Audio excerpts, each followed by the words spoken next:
Hi, Tina. Hi, good morning. How are you? Good. How are you? Good. I'm getting an error message on it won't allow me to start my video because the host has stopped it. Can you change the permissions? Make a co-host. Now you should have video permissions. Let me know if that. Okay, there we go. Perfect. Do you see Cynthia on yet by chance? She should be. I don't. I see Cynthia Davis. Nope. A John and Barb Presley, who's from Nuance. I recognize her. Okay, hold on a second here. Once she pops in, I'll promote her to a panelist.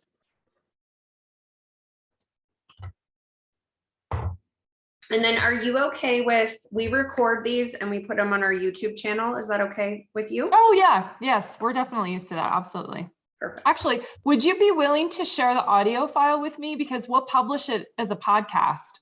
Yes, as well. Mm-hmm. And then we'll tag you guys when we do that for social media. Love that. Okay, awesome.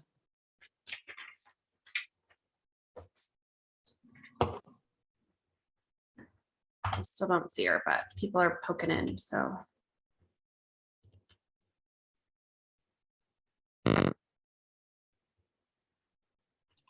All right, Cynthia is joining any second. All right, and then is she sharing her screen? I didn't know if you had a preference. I'm happy to do it. Unless you had a preference to control the screen share, it's up to you. No, you're welcome to do it. Now that you're a co-host, you should be able to run it. Okay.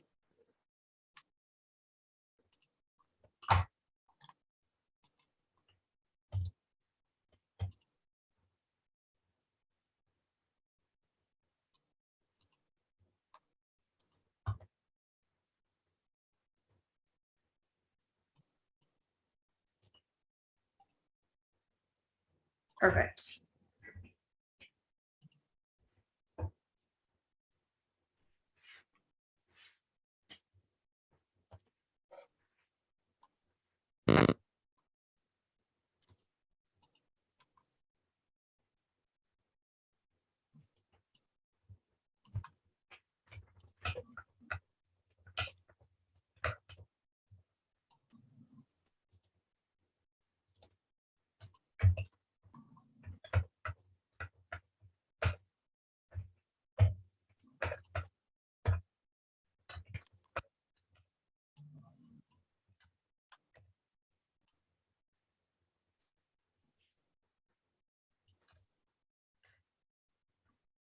She's still not in, but as soon as she is, She should be joining any moment. Perfect.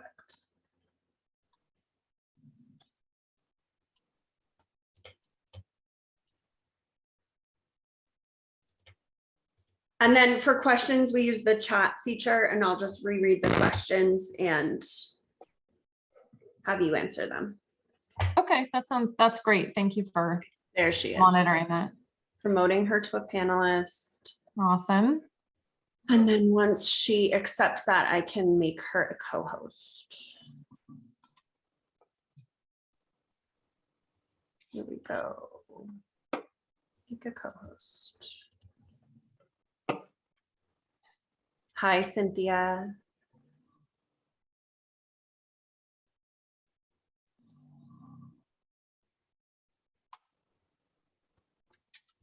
Looks like she's on mute. Hey, Cynthia, it looks like you're on mute, but you can probably see that, I hope.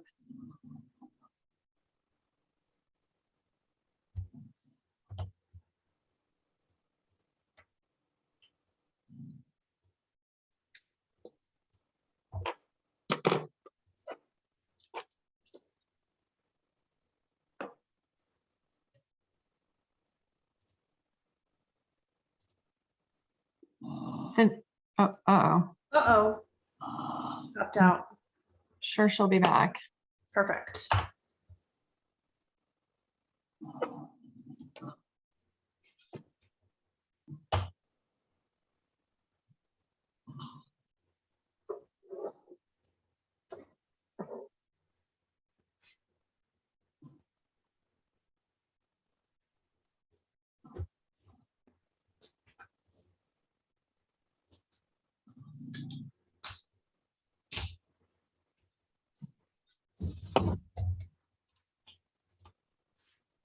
I still don't see her. It looks like she's I'm back. There you go. Hi.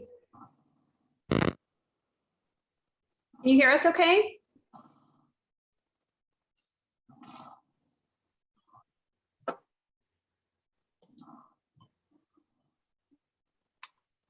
Cynthia, we cannot hear your audio.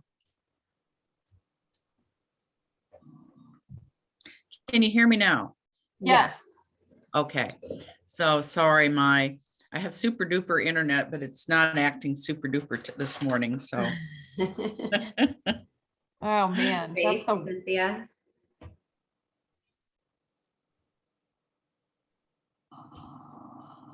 uh-oh, say something. Oh Lord. Did you want to try to call in maybe?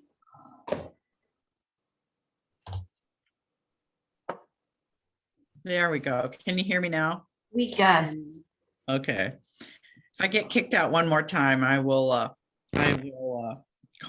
dial in. I'll use the old fashioned two paper toilet rolls with a string in between. Tina, did you want to transition over to presentation mode? I thought I was in it. So what am I? We're seeing just like the regular slideshow view. The little down by oh, the is this- Zoom down below. Let's try to click that and see if we can get the right view.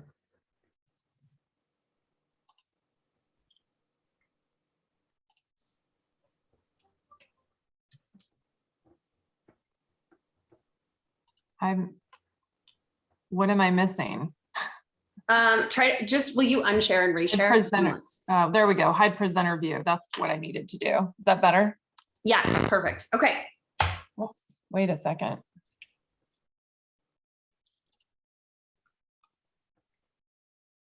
Wait a minute. Let me do that.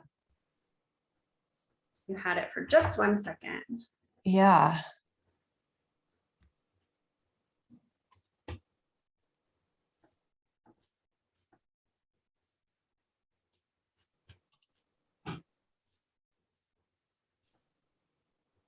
Swap presenter. Oh, okay. I think.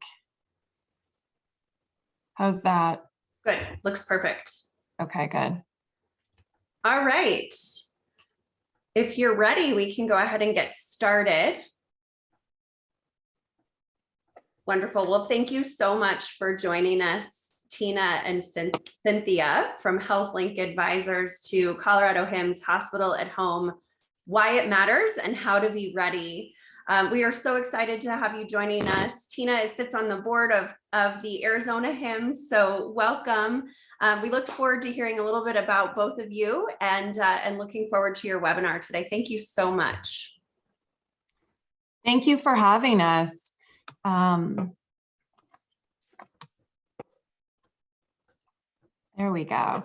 So Cynthia and I are very happy to be here today. You know, when we think about the strategic journey to care in the home, there are so many aspects that are not only driving that, but different ways that health systems can begin that journey that are much broader than just treating patients for COVID. So we're excited to be here to share a little bit more information around that and how, most importantly, not only do patients and families love this type of care approach, but also how to be ready to ensure that you create a program that is financially sustainable for the long run for your teams. So I am Tina Burbine and VP of Care Innovation with HealthLink Advisors, and Cynthia Davis is joining us today as well. Cynthia, would you like to share a little bit about your background? Certainly, I am, and I apologize to all of you for not being on camera. I am, as many of you know, because you provide healthcare in a very large state with a lot of rural infrastructure. I'm in a place right now in a rural area in this country in Tennessee, and certainly would like to be on camera. But my background is, first of all, as a daughter, as a sister of someone who receives care in the home and has really seen the value from these hospital at home initiatives. I'm a nurse and also a clinical informaticist, someone who has both an operational and an IT background, and have worked for years, many years, and am just joyful that we can start to see the value out of these huge technology investments now, and allow certainly patients and family to have care in locations that make much more sense for them, that provide safe and high value care. And so both Tina and I are very excited today to be sharing those stories that we're seeing across the country and that we've experienced in our own families as well. So thank you again for your time and your attendance today. Yeah, and as Cynthia mentioned, we're going to be talking about really how is this defined? There are so many discussions about what care in the home is, hospital at home, SNF at home. So we're going to talk through, what those different definitions are, why it matters more than ever today to have an operational plan to support this kind of care delivery, and how to determine, what are the key aspects to ensure your team can be ready and can scale this type of care delivery. So Cynthia, would you like to jump in and share a little bit about how we define care in the home?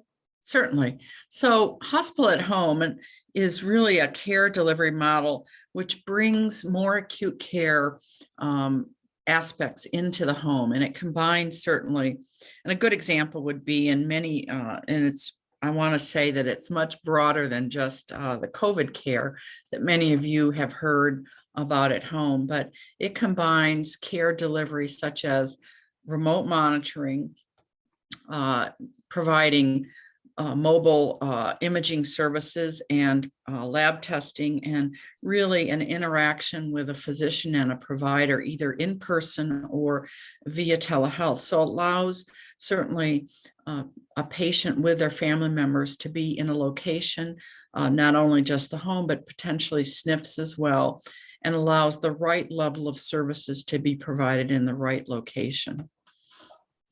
And I think it's interesting that hospital at home programs are not, frankly, new to the care delivery process. They've certainly gotten a lot more attention, certainly during the pandemic, but it is a care model that's not only provided in this country, but in across the globe as well. Next slide, please.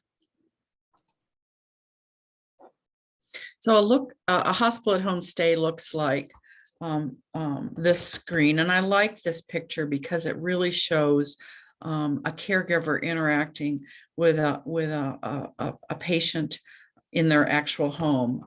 And so it includes daily visits. And in some states that could be a paramedic, or in other states it could be an RN. It includes leveraging of an actual provider, a physician, or a nurse practitioner coming into the home virtually, or in-person visits each and every day. Also that there is certainly, as I referred to in the earlier slide, a plethora of services which include mobile services that are brought to the patient in their location, and then also making sure that the dietary and medication needs are being met with the delivery of potentially IV medications, such as Lasix for the clinicians on the phone, and then also making sure that the family members or support system are receiving the just-in-time training and education, helping them feel comfortable with this new care delivery model, and really having a total holistic patient care experience. Next slide, please. Tina, would you like to walk through this? Absolutely. So, when we think about how much has changed in the last couple of years, there have been so many things that have finally paved the way to be able to create care in the home as a viable care pathway. CMS announced a new reimbursement model for acute hospital at home services back in November of 2020. And that really influenced payers who have quickly recognized the benefits of hospital at home care or care in the home as well. And they're willing to now participate in new reimbursement models also. And this care in the home approach, it also impacts an organization's value-based care model, meaning that as your volume of patients who experience improved outcome grows, so do your health system's overall performance and savings. And these hospital at home, care in the home programs absolutely can support reaching those performance goals as well. We understand that a lot of health systems over the last year and a half started their care in the home programs to help address bed capacity strains during the pandemic. And sometimes these programs are still supporting as those surges occur. But really, hospital at home is also intended to treat much more broader variety of conditions as well. So it's important to remember that as we think about this consumer-based driven healthcare market, that our patients and families love this type of care delivery, and many of them are beginning to request it. So it's all of these different factors that have finally converged to create the opportunity for teams and organizations to establish these long-term care in the home types of programs. And so we see that there's definitely a first mover advantage for any organization and team who is able to act quickly and put a plan in place to execute and scale accordingly.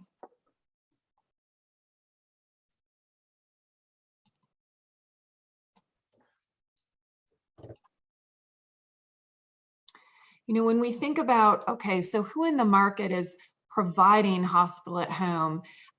Is this something that seems so bleeding edge?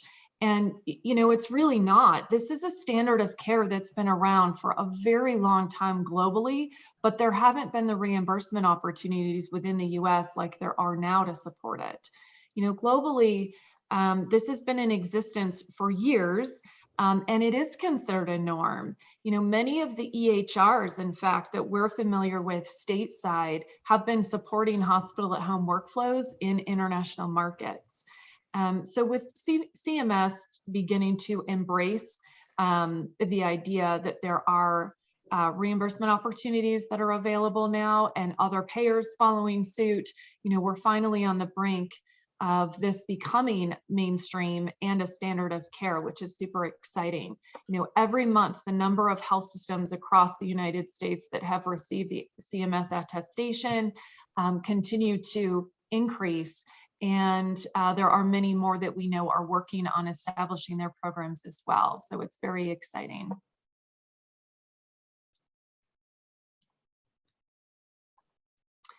It's important that as we think about creating a care in the home program, that we're mindful about the research and the studies that show that our patients do heal faster and better in their own homes. There are so many studies that we can reference from Brigham, Johns Hopkins, and many more that do show that the treatment total cost of care is reduced significantly compared to inpatient bed care. And that's a pretty staggering statistic.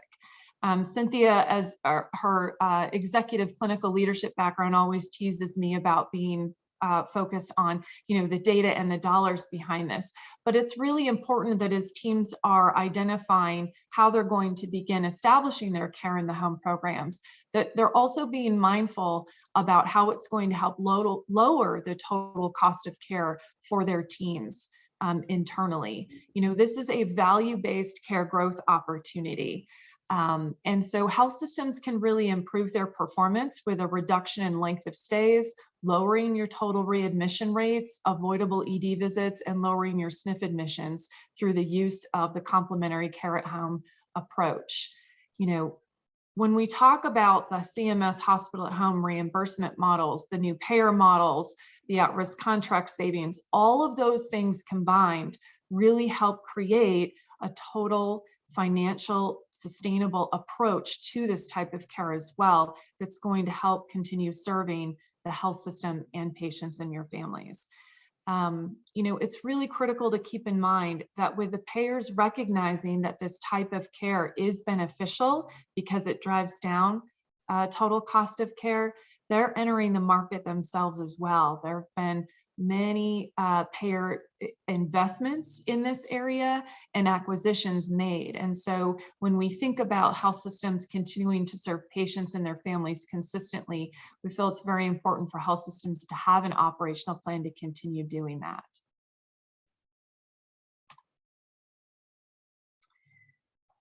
And I want to jump in to Tina's point about the payers entering the marketplace. I think certainly as we think about who in the provider space owns the relationship with the patient, and you think, I am an advocate for making sure that the person who is closest to that care relationship is managing this care. So just food for thought as you're thinking about that in your health system. Oftentimes people worry, okay, is this really too cutting edge? Well, no, it's not. And I think lessons learned, certainly from the pandemic, is that, people want choices and they want care to be provided in a location that feels comfortable, is safe, and that they can really have that relationship with their caregiver as well. Yeah, thank you, Cynthia. When we think about operationalizing this and continue to building out how to create a financially long-term sustainable program, it's really important that we're focused on, during the time that a program is being established in the very early stage, creating a financial model internally that's going to support documenting all and tracking all of your total program costs with a cash flow view so that you can visualize the program's break-even point. By leveraging a cost model very early on, you're going to strategically position your team to be able to identify the program development costs and benchmarks for cost efficiency that's going to help you drive scalable decisions. Standardizing your program costs needs to include and account for things like your operating, your capital, your variable, and your fixed costs.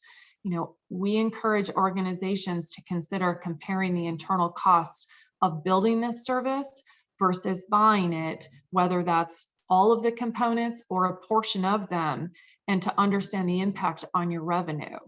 What's something that we help our clients understand is that as you're doing this evaluation, the operating costs have to include your staff model, the care delivery services that are being provided, and your vendor costs, of course. The hospital at home staff models that are typically included and combine a variety of full-time and per diem roles are those that incorporate, your physicians, your LPNs, your RNs, pharmacy, lab, administrative services, care coordination, et cetera. And oftentimes you can create a very cost-efficient approach to this by leveraging internal resource sharing from your acute, post-acute SNF and home health teams to fulfill the program skill sets that you need to service those patients and their families.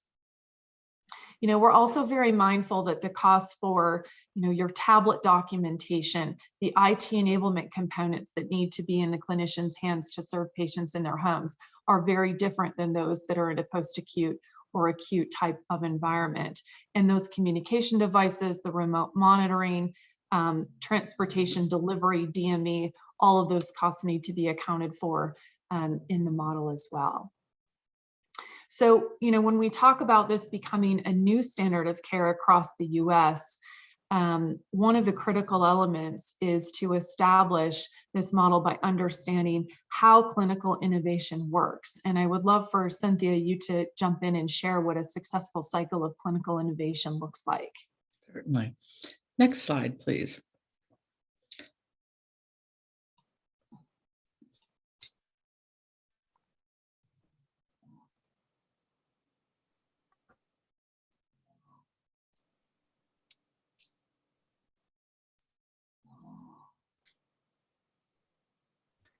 Did we lose Cynthia? Next slide, please.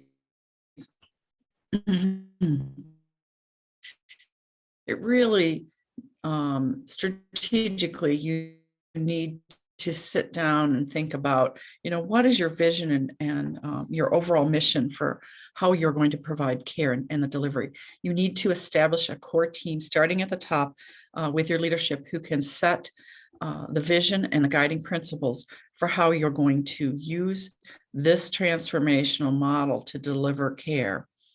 You need to bring, as a next step, really take a look at your care delivery teams. And I think one of the things that we do very well in healthcare is that we've certainly focused resources to take care of different problems. And I'm thinking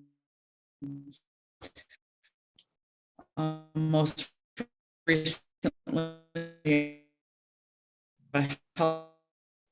Hey, Tina, do you want to take over the dialogue? Cynthia, you're cutting out quite a bit.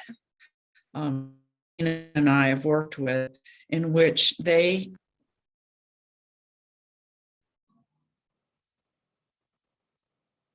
Cynthia, I'm going to jump in and help support some of your messaging here while you address the audio issues. So there are 5 key components, as Cynthia was starting to mention, that are really important for a team to keep in mind. And bringing together a core team comprised of some executive clinical champions to help define the vision and the mission for how this program is going to begin, and the direction that it's going to scale into is critical. This is because we need a core team support in being able to identify what are the specific patient condition types that we're going to begin treating in the home, and then how can we grow and scale from there. So those decisions are critical because it does require that a team carefully review, where their opportunities are internally with those, for instance, maybe patient VIPs, those high utilizers that we find ourselves needing to provide some extra support to. Cynthia, it looks like your audio has been adjusted, so I would love for you to jump back in.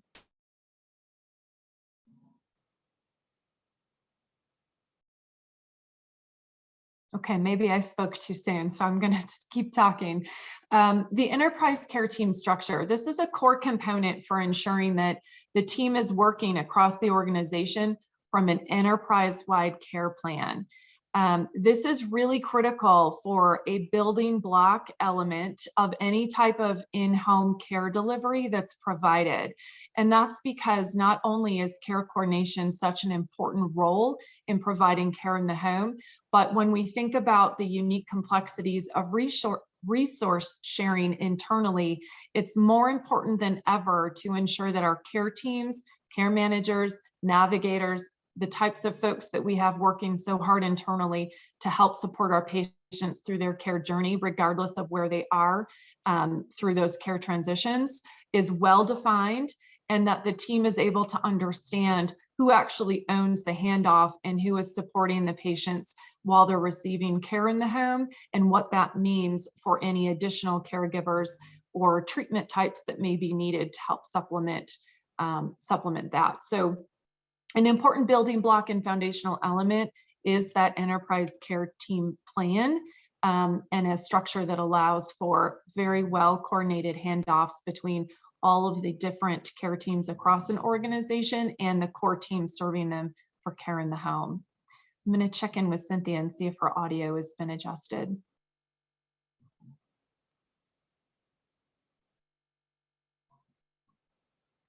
All right, so when we keep talking about, as we continue planning around, we've got the team structure in place so that we can work from an enterprise-wide care plan.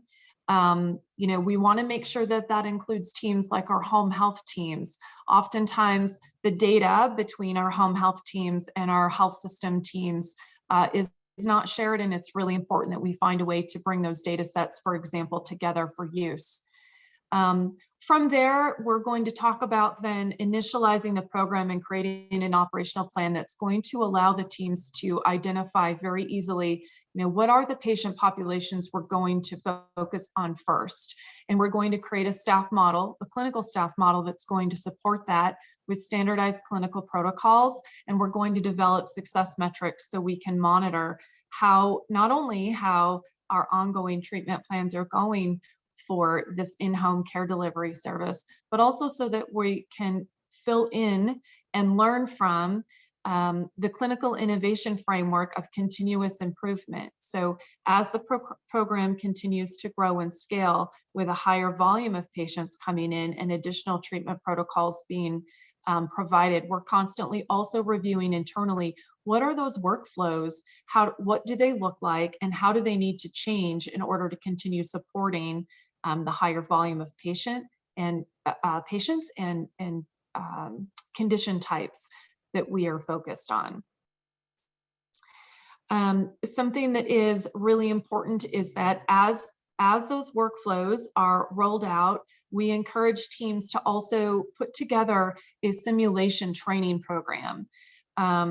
You know, when we think about being a clinician who has served in a more traditional environment like post-acute, acute care, maybe a SNF or home health, you know, we're walking into or being virtually connected to somebody in their living room or home setting actually enables them to have visibility into data points that are not ordinarily available when a patient comes into a more traditional setting. So having an environment set up so that a team internally can work together and understand from a home environment what these workflows are going to look like and feel like is very important before they're actually in front of a patient in a home setting. That's something that we find invaluable for teams who are just beginning this type of treatment, and then continuing to modify that simulation environment to also be able to support the new workflows that the teams are developing and adapting to continue supporting the volume patient growth. Cynthia, I'm going to check in on your audio. Are you able to join us? I'm here, Tina. Can you hear me? Perfect. Yes, that's much better. Please jump in. Good. I wanted just to go back, and I didn't hear everything you shared, so give me grace, folks, if I'm repeating some things. But I want to just talk about making sure you have your enterprise care team structured correctly, because this model of care is really requires that you break down silos, and it means you need to have some very critical conversations about how you're going to work as one team to support a patient. I think of my own personal story with a family member in which they were at home, and I got, they were in the hospital, they were discharged. I got phone calls from the care manager in the hospital, the care manager at the physician office, the care manager at the home care setting, and then the care manager from the insurance company. And I felt like, as a daughter, that my full-time job was just coordinating all the care managers. And so as you're thinking about, reestablishing or establishing this model of care, it's really important to get everybody together at the table and to really foster the conversation about how we can make this a better experience, frankly, for patients and families. And I do want to reinforce and echo what Tina has said about it's very important to have those critical conversations about the very granular steps in the workflow. How does it, who's going to pick up and take the handoff, who's going to lead point, and then how do you close the loop back? Certainly, when patients are receiving this level of care, how can you make sure that the head of the team, the provider, is really getting the information that they need in order to understand and support the care delivery in process. So thank you, Tina. Yeah, absolutely. I really appreciate Cynthia's focus on the clinical workflows and how the team is working together to support these patients in their homes. When we think about the tool sets to support those workflows, my mind goes to what does an IT enablement plan look like for a care in the home program? And we thought that it's really important for teams to understand that the good news is that because a lot of the big EHRs in our market are supporting hospital at home type of workflows in the international markets, they actually are now offering what I call lightweight workflows that are supportive of your care in the home documentation needs.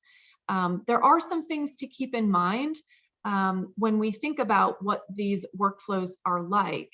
The first is that, because they are lightweight workflows to begin with, it's a small basic package that are based on an inpatient setup to support your care in the home patients. And so this means that your teams are going to be tasked with configuring that type of capability like you would any other enhancement, but it's a short implementation taking just a few weeks. That being said, there are some gaps to keep in mind. And we know that as the EHRs continue to mature in this space within the US, that we expect some additional capabilities over the next year or two to help address some of these things. But it's important to be discussing and identifying the technology gaps that exist so that you can create a short-term plan to address those. Some of those things that the EHRs are currently unable to support are things like patient identification and enrollment, the scheduling of the different visits that are going to be needed on a daily basis to support patients in their home, dispensing and routing their medications, imaging, labs, any other outpatient orders that might be appropriate for care in the home patient. These workflows from our EHRs are created from an inpatient view. So any of those non-DRG code services that I was just talking about are going to require a manual intervention, and you're going to need to account for that in your staff model so that you can ensure the appropriate support staff's in place to not only document it, but ensure that those services are happening and that those are captured in the program's revenue cycle workflows as well. This means that there are going to be some manual charge entries to capture along the way for those services to ensure your reimbursement opportunities are maximized. In addition to the manual orders and those service captures, there are other program gaps that we want to ensure you keep in mind for your IT enablement planning that need to be met with a non-EHR vendor technology. So, things like your remote patient monitoring, how are you going to automate your supply chain, maintaining your in-home patient registry, real-time data alerts, the analytics that are so meaningful for the clinical teams to have at their fingertips, and the regulatory reporting that's going to come from the operations all must be addressed in addition to those EHR workflows that are available. So, I can't say enough that we do expect the EHR technology to rapidly mature over the next year or two. But it's important to create, as you scale these programs, an IT enablement plan that meets your patient and family and clinical team needs today, while that technology is maturing and made available to us.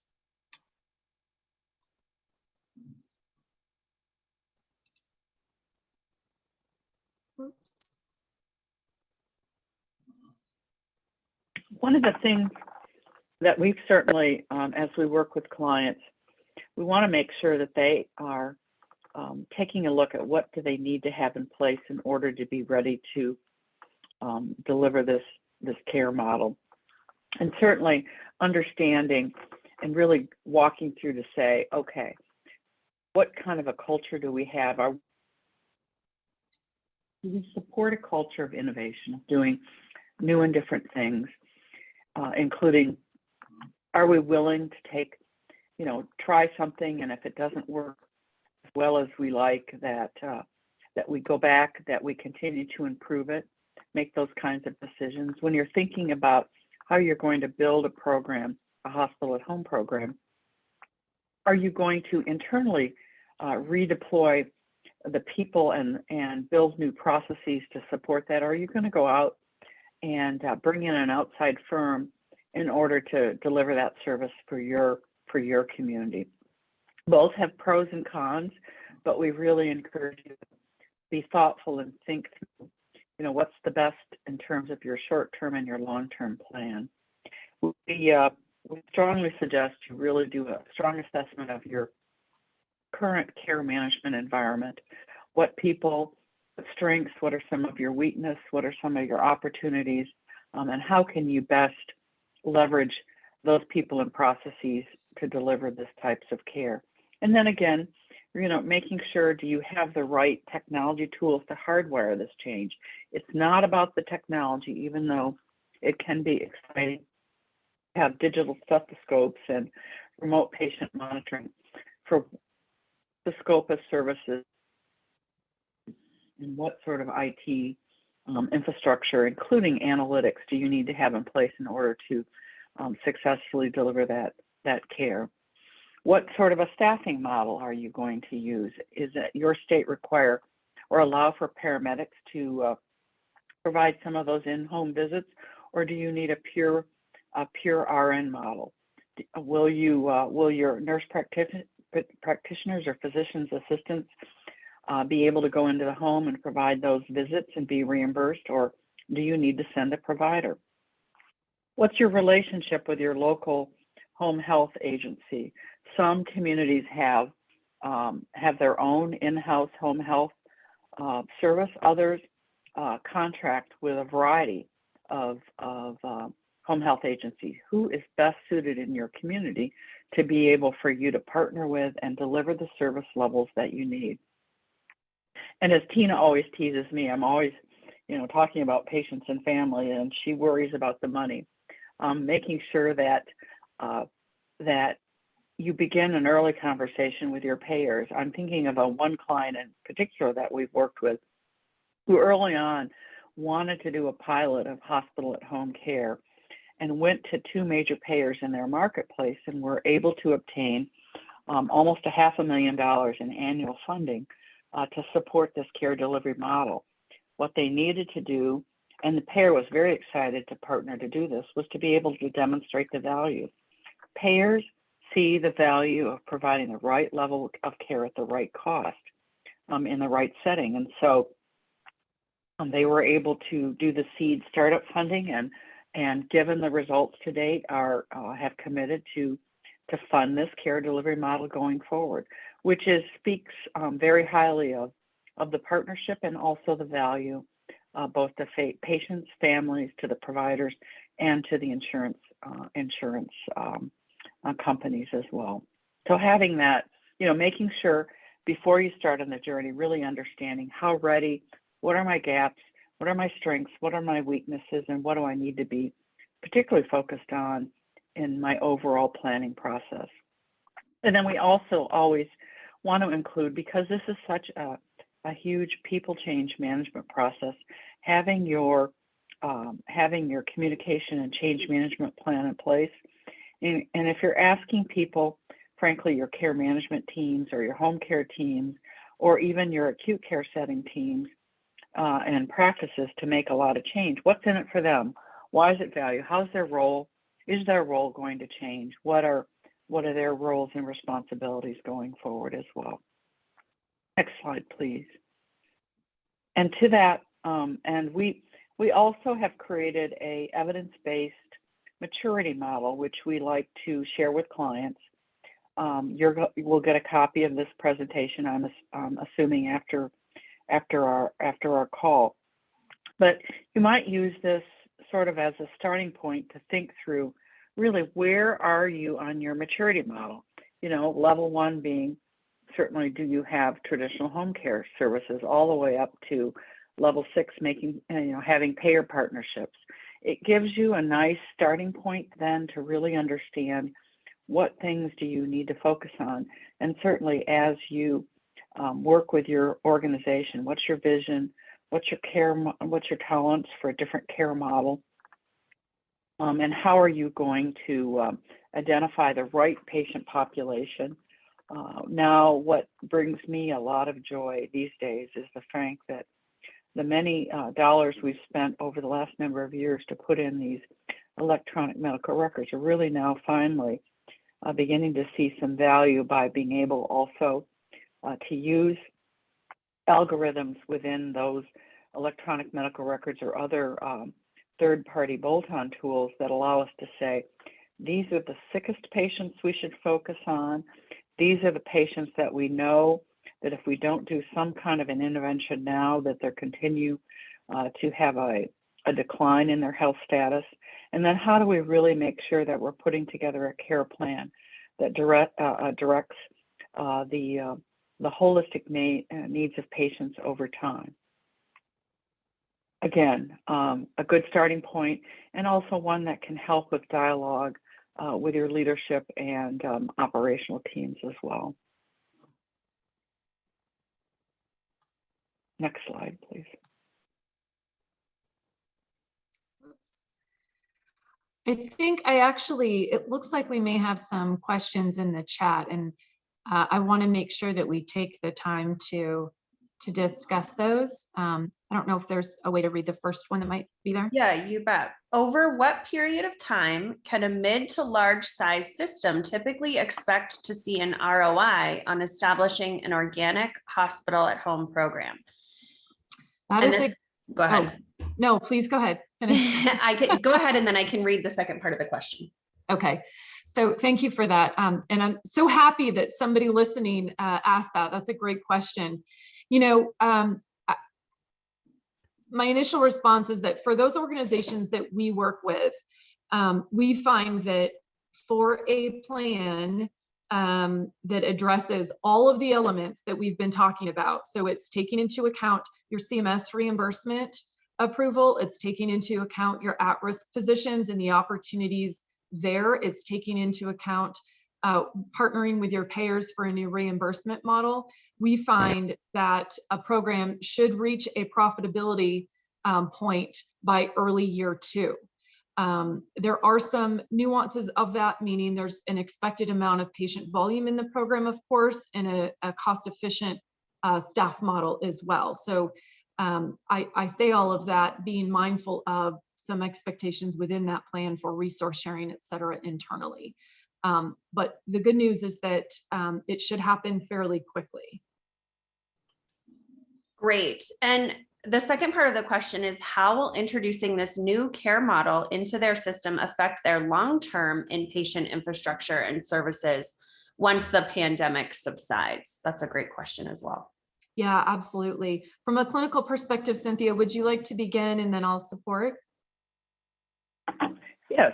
Well, we know, and I'll use the example of some work that's going on across the country to help reduce readmissions. And I think one of the lessons learned during the pandemic is that certainly we can move some cohort of patients back into their home, yet also make sure that we're not having patients who may come to an emergency department to be readmitted, come into the hospital, instead be cared for in another location of care.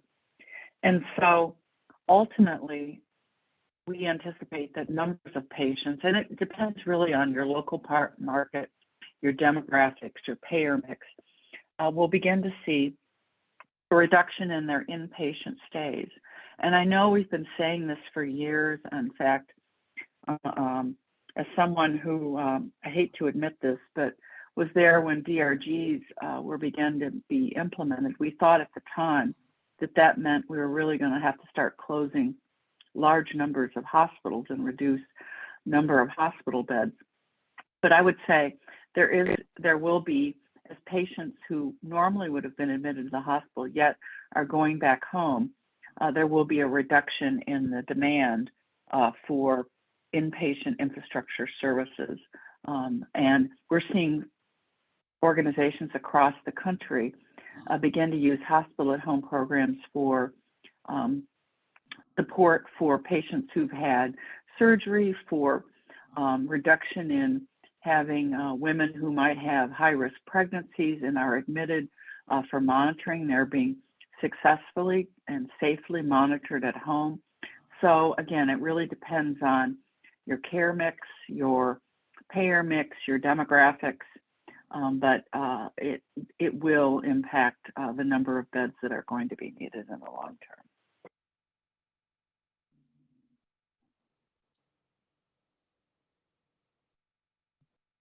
Tina, any other additional thoughts? Yeah, any other questions? Feel free to raise your hand using the feature down in the bottom of your screen, or type a question in the chat or Q&A. I think there's something while we're waiting to see if the team has any additional questions, Cynthia, I'd love to circle back on a little bit. And that is something we get asked a lot is, why is an enterprise care plan and an approach for enterprise care planning such a critical component and a building block for providing care in the home?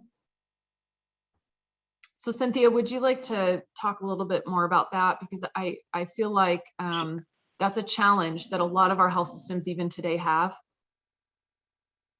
It is, because you have certainly in each, and I lovingly refer to these as care silos, you have care managers who's been traditionally very focused on, making sure patients get home.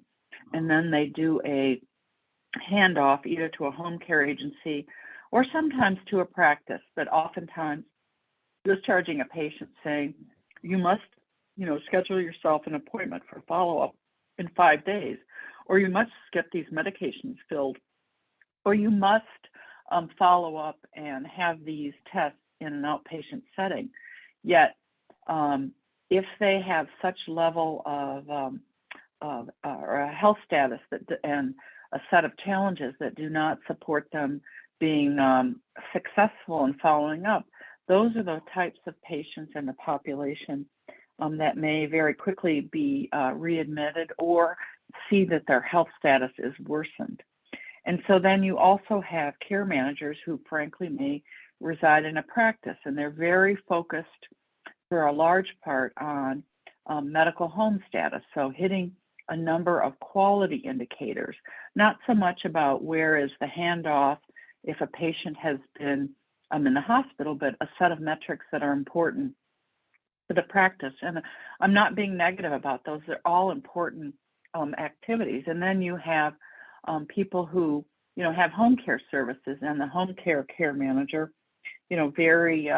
very concerned about making sure the checklist for Medicare reimbursed services are met and that the patient is homebound. And so you have all of these really good teams who are very focused on a singular set of focus for their area, but nobody is really thinking about the patient holistically. And so one of the most important key components that we see is helping organizations understand what people resources they have, and then how do you really move a team towards seeing that care, the delivery of a care model that's holistic, that follows the patient throughout their care continuum, making sure that there are not items that are dropped.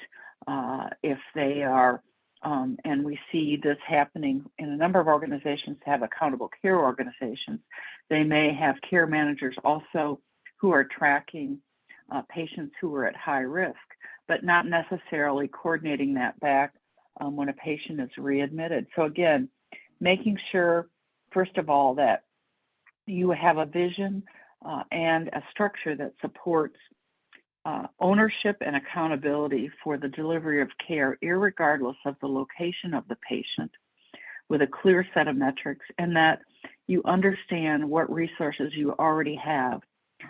There are, in many organizations, and you have teams that are feeling like they are challenged just being able to take care of their very singular focus. But when you take a look at the number of people you have, the processes that are in place, the duplication around meetings and work tasks, amazingly enough, there oftentimes is the ability to free up resources to do even more, looking at patient care in a holistic process.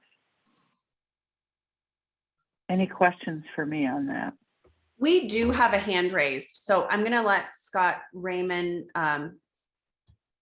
talk. Scott, let me know if you're able to unmute. Yeah, I unmuted myself. Perfect. I have two questions. They're kind of related. So for health systems that are leveraging their EHR for home health, do you see them having an easier transition to providing the hospital at home because it's similar services and similar technology and similar workflows. And then the second part of that, from a technology perspective, I set up a big home health program for 17 hospital system, and we had folks out in the field using Epic, and the big challenge was the connectivity. And so we were able to disconnect the workflow from the connectivity so they could do their documentation without connectivity. And then when they got back to home base, they connected and it downloaded all the information to the EHR. So do you see both of those questions? Do you see that easier egress for people from the home health perspective? And do you see the technology as a challenge still? Yeah, Scott, those are both great questions. Yeah, I think Hey, Cynthia, I think it would be great to start by talking about the cultural differences we see a lot between traditional home health and what we mean by hospital at home, because there is a distinctive difference clinically in terms of what is being provided. Cynthia, would you like to jump in and talk about that? Sure. And I think to the also to the first question, I think, yes, of course, there's far more value when you're all on the same platform. I think of so many challenges when we work with organizations that might have one EMR, and then the home care agencies having their very, home care specific electronic medical record. The amount of duplication, when you've got a home care agency that's looking, and I'll use Epic as the example, and they're on Epic and they're able to see the same medication list that the practice and the acute care setting uses, and perform that medication reconciliation. It's just better for patients and families. We know what a challenge just being able to do that. And frankly, also, if the home care agency is able to then directly and securely message the provider, one of the challenges, certainly culturally, with home care is that, they have been so, they have such strict regulatory requirements, and, because of that, I think largely a number of them have a very, not as innovative of a culture as one might expect, though that is changing in the marketplace. So the hospital at home program really requires a great deal of home-based care innovation, that you are willing to step out of the box of, I'm only going to do these things that are required by Medicare to, okay, what does the patient really need, and what is the best way for us really to perform those services. To your point about connectivity in the field still being a challenge, absolutely. I'm the poster child for that today, unfortunately. I mean, having to, but if you are able to, certainly from a workflow perspective, download the information prior to getting to the patient's home, so that you're not having to, again, say, what's the medication list, and, tell me your history again, and it provides for certainly a better patient experience. And I hope that answered your question. If not, ask No, away it totally again. did. And I'm clear on the care differences. I'm a pediatric ICU nurse by background and training. So I understand the care delivery. I was just curious if you found with your customers that they transition easier when they have programs that are already out in the field, because the field aspect of it is similar, right?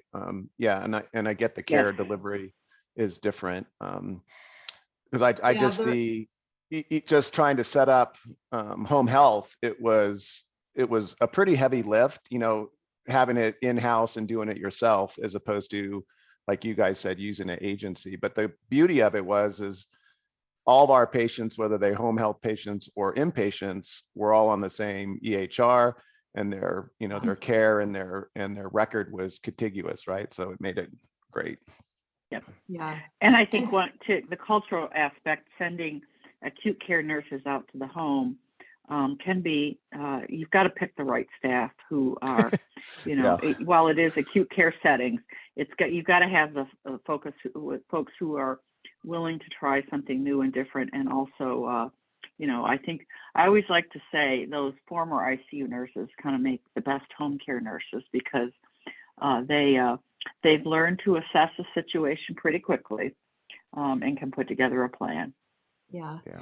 And Scott, I think the other thing I might add for those that are listening in today is that, you know, we find and we encourage the health systems that are just beginning this care in the home journey to really have an open dialogue with their home health partners or teams internally and make the decision, you know, is there going to be a shared resource plan created together to you know, do more acute style care in the home? Or is the home health team going to operate, you know, in a traditional sense as is, while the health system continues to build out a more elevated level of acuity of care in the home?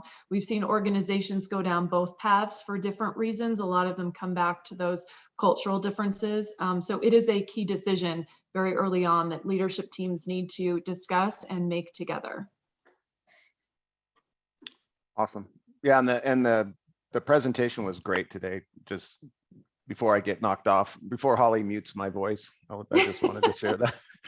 Thank you so much. Well, We thank you. appreciate that. Yeah, sure. Holly, were there other questions?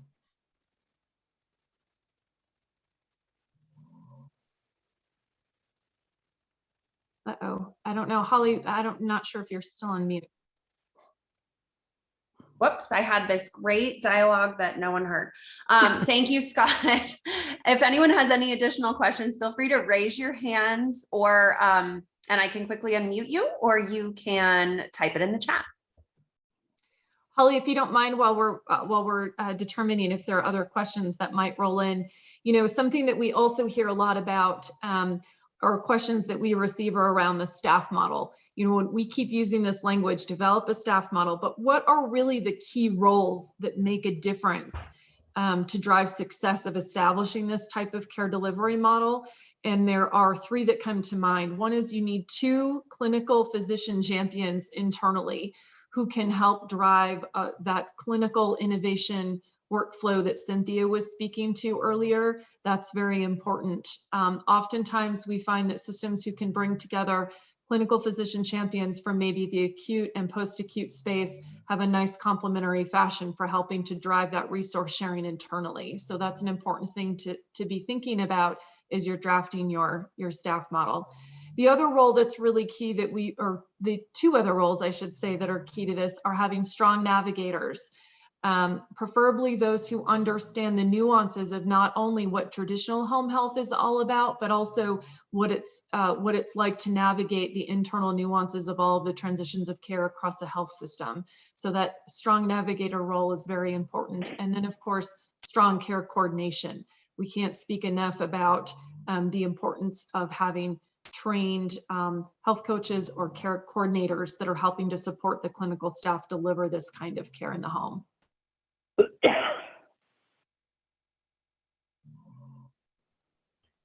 Great. Last chance for questions. Any other comments, feedback? Wonderful. Tina and Cynthia, we cannot thank you enough for your time this morning.